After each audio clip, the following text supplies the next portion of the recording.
All right, welcome to Bet the Edge. I'm Jay Croucher here with special guest John Ewing with Drew Dinsick lapping it up in Greece. We have John, PR manager at BetMGM, joining us today. We're going to run through Sunday recaps. We'll look ahead to next week as well and talk Monday Night Football. But how are you, John? How was your Sunday?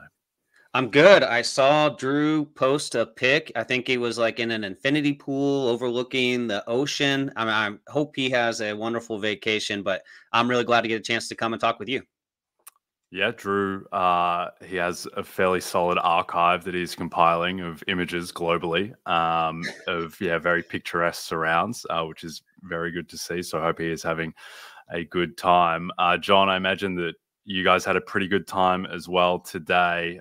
Underdogs went 8-6 straight up. They covered 9-4-1 against the spread. Games went under as well. So usually that is a recipe for a sportsbook being very happy. You're 100% correct there. It was a big day for the book. The 1 p.m. slate specifically was the biggest our trading team could remember. Ravens, Cowboys, and 49ers were the most bet teams by money / handle.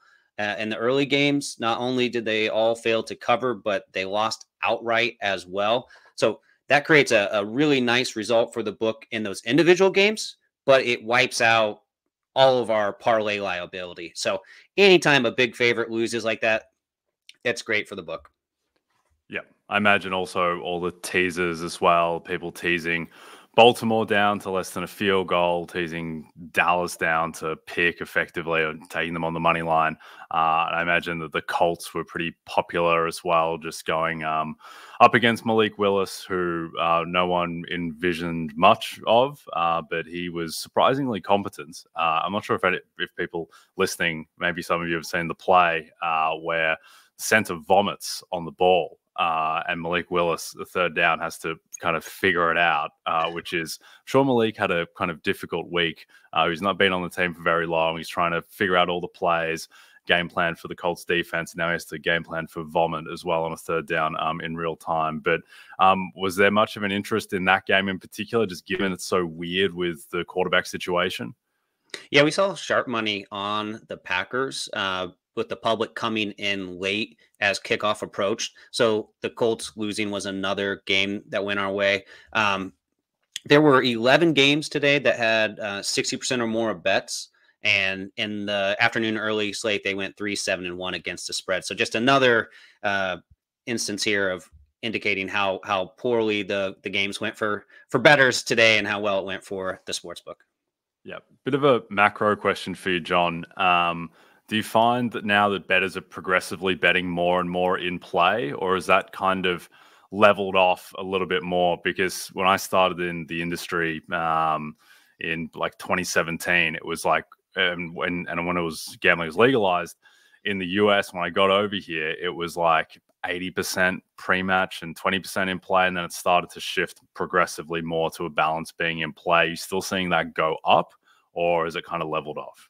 Yeah, it is. I would say, so the spread, total, and money line are your three most bet markets still, and that's a lot of that being pre-game, and pre still accounts for about 60% of all the action. But so live is growing, and there are just more markets that you can wager on too. It's not just the spread and total anymore live. You can bet on player props, on touchdown props. So just more options for bettors, which that's what customers have been demanding.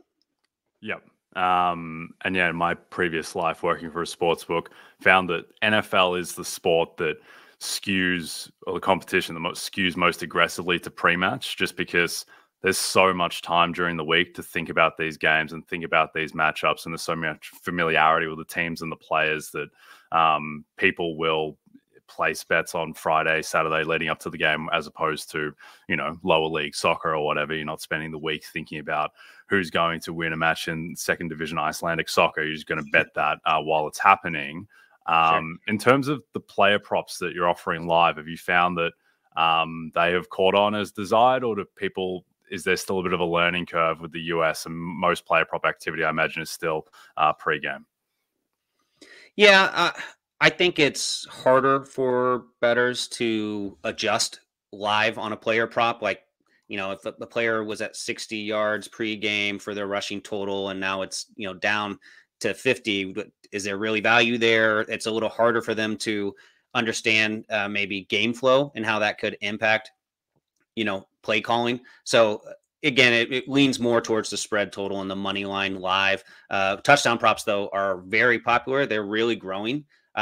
We see often more money on the first touchdown and an anytime touchdown market than the total on the game and that's before kickoff. So people love just having something to root for the entire game, and a touchdown bet is one of the easiest ways to do that. Yeah, I remember back in the Rams-Bengals Super Bowl of a couple of years ago, there were books for whom, like, Cooper Kupp anytime touchdown scorer was as big a liability as the side or the total. And that is just continuing. And my man Cooper Kupp scored twice that game, which I was very happy about for my own Super Bowl MVP bets. Let's take a look at some of these later games. John, was, I think there was one very good game in the latest slate and then two not so good games for different reasons. Rams-Arizona was over very quickly. Rams O-line and defense overall just not keeping pace whatsoever. Pittsburgh-Denver, a bit of a slog, as some might have pictured it to be. But Cincinnati-KC certainly lived up to the hype. Patrick Mahomes, it very much felt like it was trending kind of same story as last year, where the Chiefs lose a close game where they're not executing on the final drive, and then they get bailed out as a bit strong. So I do think it was DPI on that last 4th and 16th throw, but they get bailed out in a sense, and then they win in what could be a kind of pivotal game for 1 seed equity for the Super Bowl. I imagine that people were mostly on the Chiefs in that game, just given how bad the Bengals looked in week 1. Yeah, after that early slate, we saw more and more bettors jump on Kansas City to cover at home, maybe chasing a little bit of their early losses. So we needed a Bengals cover. So that was another game that happened to go the sportsbook's way. I agree with you. I know there was a lot of talk on social media that it's the Chiefs and the refs, they're undefeated, but that looked like defensive pass interference to me. I think that was the right call. Painful if you had a Bengals money line and wanted that 4th down play to be, pass incomplete. Yeah, I think the thing with the Chiefs is, like, no one really changes their opinion of the Chiefs because this iteration of the Chiefs with Mahomes has been in our lives for like 7 years now. So we kind of just know what they are. But I thought that was a pretty concerning performance from Kansas City, just given that, they're effectively 6-point favorites. It comes down to the wire like that, despite getting a gift touchdown on the Joe Burrow fumble 6. And to me, I thought the Chiefs offense looked fantastic against Baltimore, looked explosive, didn't look like the slog that it was all throughout 2023. But then against the Bengals, Mahomes, 3.8 average depth of target, so just nothing deep. He was negative 0.19 EPA per play. So every time Patrick Mahomes is dropping back, he's losing a 1/5 of a point. And then his expected QBR was 28.2, which is, Bryce Young type of stuff. I'm going to talk about Bryce Young in a second. So it wasn't good from Mahomes and the Chiefs. And I think that combined with how bad the Bengals defense looked against the Patriots, combined with Hollywood Brown likely being out for the season. I mean, I think the Chiefs offense is in a better spot than last year just because they have Xavier Worthy and they have Rashee Rice in year 2, who looks awesome. But the offensive line did not look great. Trey Hendrickson was wreaking havoc all game. So, I mean, Mahomes is, I think you guys at MGM have him in the plus 350 range and favorite for MVP. And I agree, he should be the favorite because he's Patrick Mahomes, but wasn't a very promising performance from Mahomes today, I thought. Yeah, so I am a Chiefs fan, so I watched these games very carefully. I just thought it was sloppy. Too many penalties, too many mistakes. Mahomes seemed like he was kind of forcing some balls. There was that crazy interception, but he was trying to fit that in a tight window. Again, I try not to get too worried about it. It's Mahomes. We have a great defense, I think. But there are some concerns. We haven't looked crisp, like you said. And Pacheco went down with an injury. I think maybe it's serious from some reporting I saw online here post-game. So we'll have to monitor that come Monday and see what the results are. Hopefully negative, but I love when he's out there and can run. That really makes a difference. Of course, though, big picture, maybe Chiefs with Taylor Swift 12-3 straight up, 9-5-1 against the spread. If she just keeps coming to games, I guess they'll just keep winning. Yeah, I guess so. It's not pretty, typically, though, the way they've been doing it. I agree. Pacheco going down, not great, given that there's not a lot behind him. Mhm. And then the other thing, too, like, doesn't show up in the stats, but you mentioned that tight coverage, Odell Beckham type interception from Cam Taylor-Britt, which, I mean, it's on Mahomes a little bit because the throw wasn't perfect. And like you mentioned, it was in tight coverage. And, Cam Taylor-Britt, amazing play to come down with it. But the concerning thing to me is that Mahomes threw a pick on the same play, like a few plays earlier. It's just got a call back because of, I think it was illegal hands to the face against Kelsey. So Kelsey drew the flag.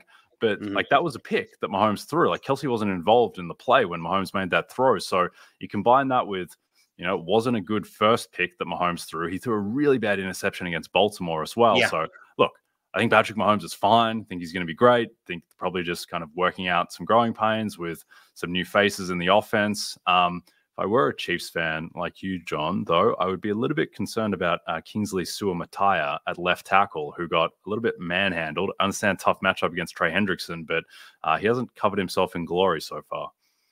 No, you're right. But I'm not. I mean, just rings, baby, right? I mean, all we do is win. I'm not going to get too excited or upset about starting 2-0. They were ugly, but a win's a win. We move on. The Chiefs, obviously, they'll have some kinks to work out, of course, and you touched on it. The offensive line, some decision making from Mahomes, but if you have Mahomes, you always have a chance.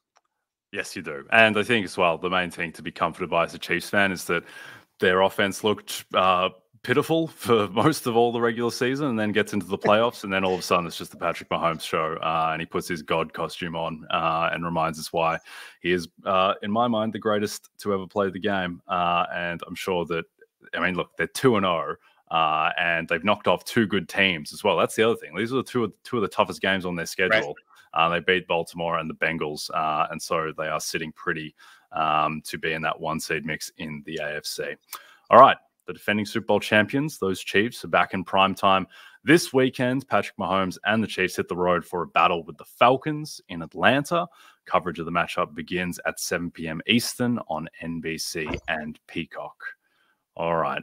Just a reminder to people too, as always, with the show that drops Monday morning, we're recording Sunday evening during right now the second quarter of Texans-Bears. The Texans leading 13-3, so that one is largely going to form so far. But as we talk about these openers from MGM for week 3, we don't know the final outcome of that game, so a bit difficult to talk about those teams. But we have a host of other games.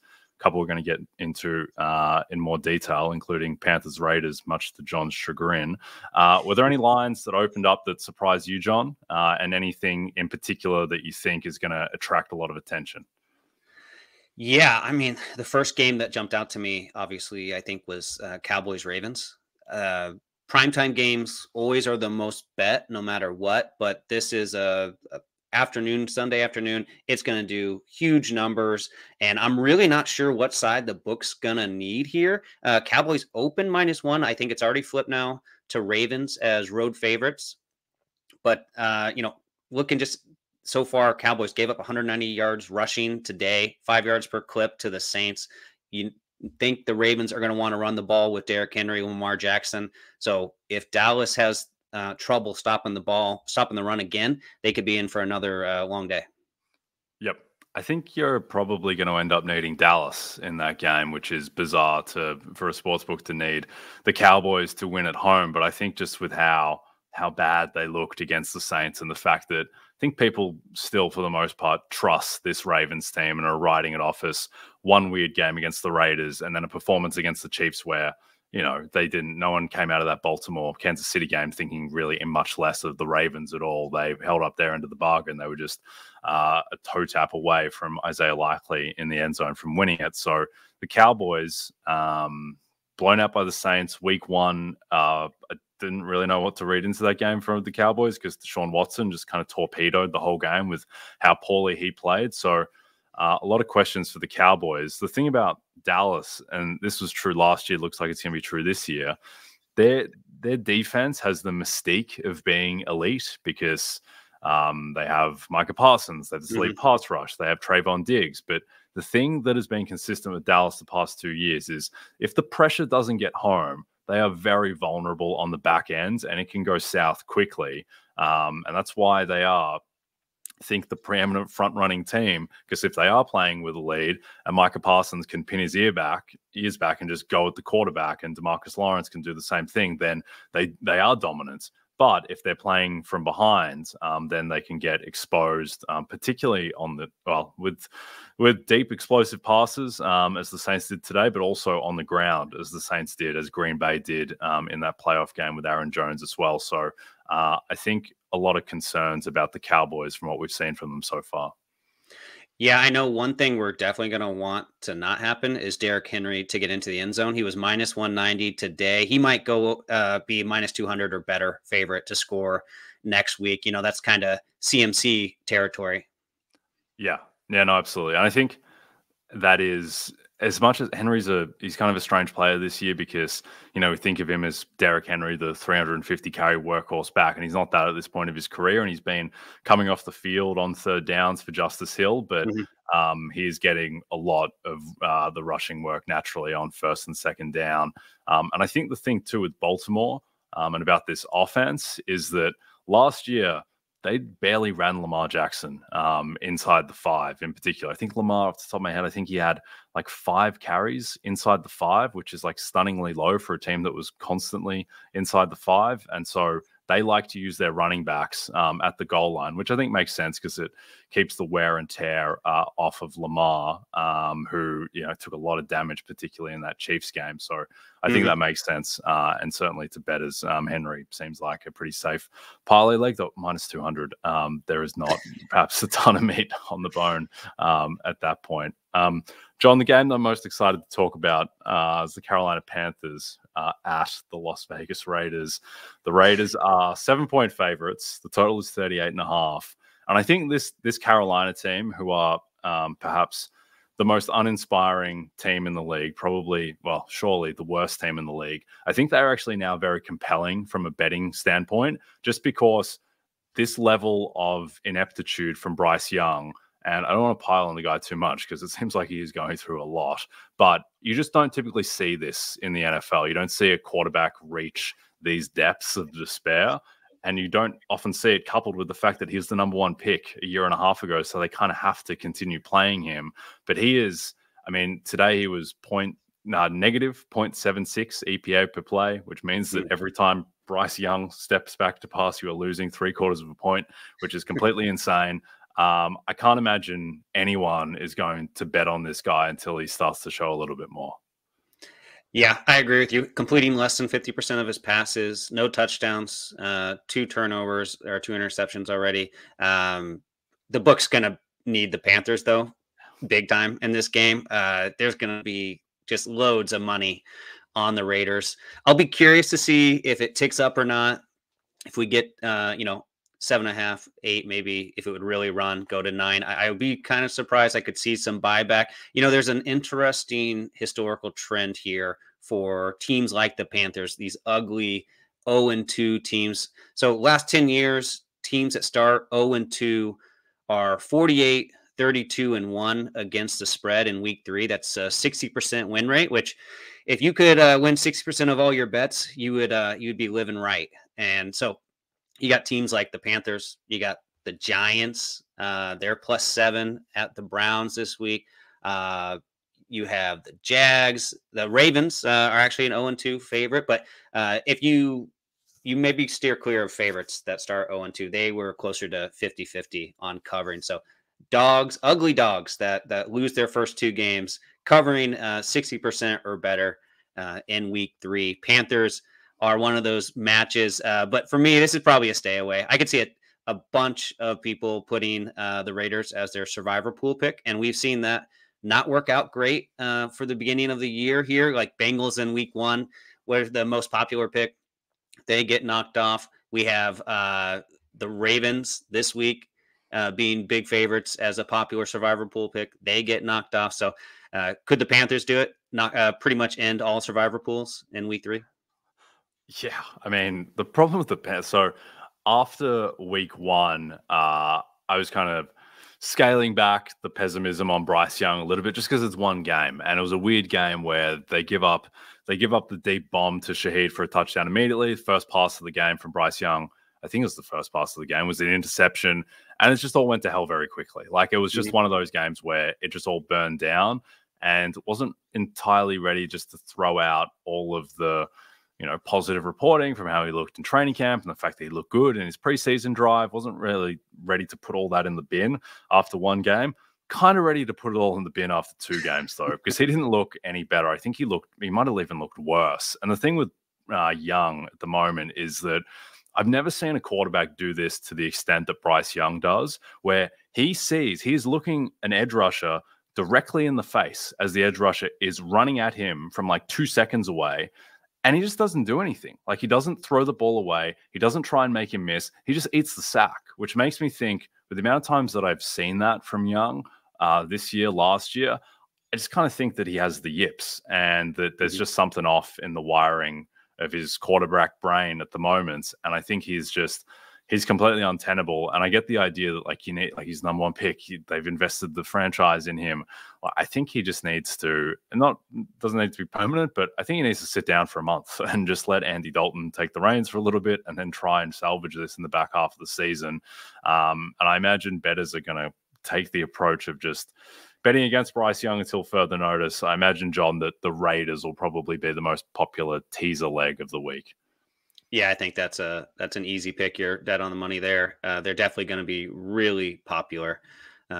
And like I said, though, could you just take the points? I'll be curious if they cover or not. That if they cover, the book will have another good week. Yep. Well, I say good luck to you, my friend, cheering for Bryce Young. I believed in Bryce Young in week one. I didn't go back to the well in week two, and I'm very glad that I didn't. All right. Before we get to Falcons Eagles, dominate this NFL season with a Fantasy Life Plus subscription. Get weekly rankings, start-sit advice, DFS analysis, and betting tools. Use promo code SEASON20 for 20% off. Go to fantasylife.com/rotoworld to learn more. As you all know by now, we've teamed up with BetMGM this season. We'll be using BetMGM lines to make all our picks, and we'll have special offers for our listeners each week. If you haven't signed up to BetMGM yet, use bonus code BETEDGE, and you'll get up to a $1,500 first bet offer on your first wager with BetMGM. Here's how it works. Download the BetMGM app and sign up using bonus code BETEDGE. Deposit at least $10 and place your first wager on any game, and you'll receive up to $1,500 in bonus bets if your first bet loses. Just make sure you use bonus code BETEDGE when you sign up. See BetMGM.com for terms. 21 plus only. U.S. promotional offers not available in New York, Nevada, Ontario, or Puerto Rico. Gambling problem? Call 1-800-GAMBLER. Available in the U.S. Call 877-8-HOPE-NY or text HOPE-NY 467369 in New York. Call 1-800-NEXT-STEP in Arizona, 1-800-327-5050 in Massachusetts, 1-800-BETS-OFF in Iowa, 1-800-981-0023 in Puerto Rico. First bet offer for new customers only, subject to eligibility requirements. Rewards are non-withdrawable bonus bets that expire in 7 days in partnership with Kansas Crossing Casino and Hotel. Don't forget, if you haven't signed up for BetMGM yet, use bonus code BETEDGE and get your $1,500 first bet offer today. Okay, let's close out, John, with Monday Night Football. Falcons at Eagles. Eagles 5.5-point favorites. This line has moved around a fair bit. It opened much smaller before the season, but after we saw what Kirk Cousins looked like in week one, which was not very good, and we'll talk about that. Line shot up more. I think it got to 6.5 at one point. Now it's back down to 5.5. I imagine you're probably going to be cheering the Falcons in this one. Yeah, go Kirk Cousins. 82% of bets right now are on the Eagles to cover. As you said, 5.5. The totals may be more interesting. Seen some sharp action on the under. Open 48 was 46.5 this morning, and now sitting at 46. So, could we see a low-scoring game? I know probably bettors expecting. I imagine we'll see the casual bettors come in betting the over tomorrow morning, leading up to kickoff. Eagles, had a nice week one, put up 34 points against the Packers, but they did allow 29 to Green Bay. So Could maybe it shoots out, but right now it looks like some smart money is on the under. Okay. Yeah, I think that all makes sense. I think the issue is, and it's not the same as Bryce Young, clearly, because Kirk Cousins is in several higher leagues than Bryce Young, but there are some Bryce Young elements to this where Cousins looked so bad in week 1, and it wasn't so much the results for Cousins, which were bad, but more just the process, the fact that the Falcons did not run a single play under center in week 1. Kirk Cousins just did not move his body in the pocket, and that's not just like a kind of offhand comment, but if you actually look at like statistically how much he moved in the pocket, like just laterally and back and forth, like he just didn't move. It was the lowest kind of movement of his career per drop back, I believe. So you factor all that in, and maybe some of that was just going up against TJ Watt, who realized that he had a statue to tee off against and wrecked that game. But the Eagles, even though their pass rush perhaps isn't as vaunted as it was a couple of years ago when they were making the Super Bowl with Hassan Reddick and probably at that point a more informed Josh Sweat, they still have a reasonable pass rush. Now they go up against a statuesque Kirk Cousins, who has to prove that he's not statuesque, I think, before he is treated as such. So I think that is those reasons why the public is going to be on the Eagles. In terms of props on this market, I imagine that there is a lot of action on Saquon Barkley and Bijan Robinson particularly. Yep, you're exactly right. Saquon over 74.5 rushing yards. That's the most bet player prop. He had 24 carries for 109 yards in week 1. He scored 3 touchdowns.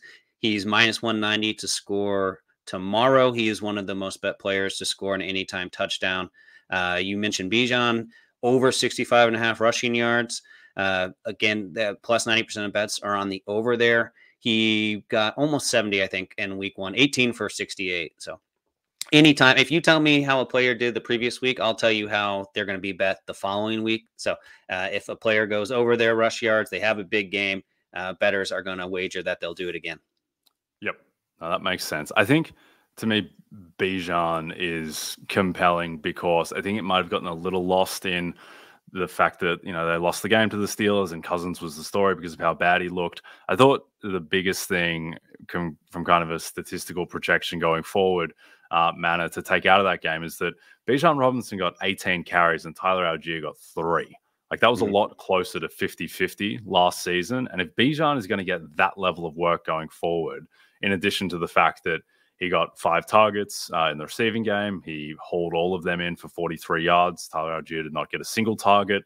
It's like Bijan is like a proper workhorse type of back now, not a guy who's playing 65, 70% of the snaps, but a guy who's going to play, it looks like, 85, 90% of the snaps.